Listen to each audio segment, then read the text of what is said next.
Est-ce que c'était trop demandé qu'Amber Heard soit juste entendue? C'est ce qui est écrit. L'équipe d'avocats de Johnny Depp a donné une seule alternative aux jurés: tout croire ou ne rien croire. Ou tout est vrai ou rien n'est vrai. Était-ce la bonne façon pour mener ce procès? En tout cas, c'est ainsi que c'est écrit dans le Guardian. Est-ce que vous faites la même analyse?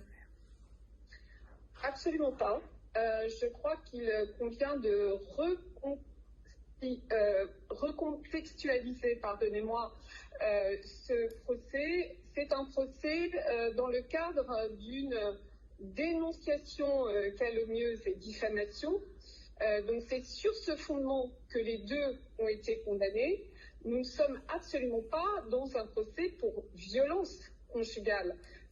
Si je ne m'abuse, il y a un accord qui avait été conclu précédemment entre les deux, où Johnny Depp avait payé pas moins de 7 millions d'euros à donc Amber Heard, après qu'elle ait déposé plainte pour qu'elle se taise. Aujourd'hui, la réalité, c'est qu'ils ont été condamnés tous les deux, parce que tous les deux ont tenu des propos dans la presse qui ont été au-delà de la plainte et de l'accord qui avait été conclu. On n'est pas, encore une fois, dans un procès pour violence conjugale. Et c'est ça qu'il faut bien comprendre. Oui, mais c'est quand même l'histoire d'une femme que personne ne veut croire, alors qu'on est toujours dans le mouvement MeToo.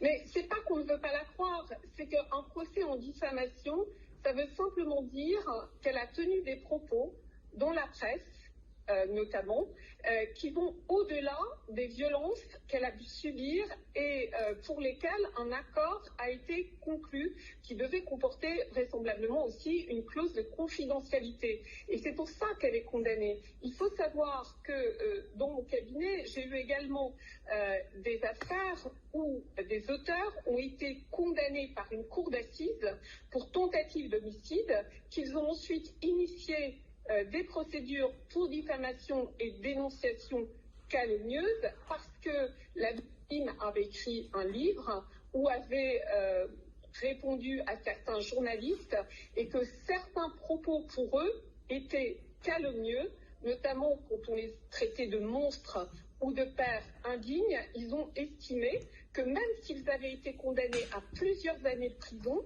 ces termes-là allaient au-delà de la condamnation.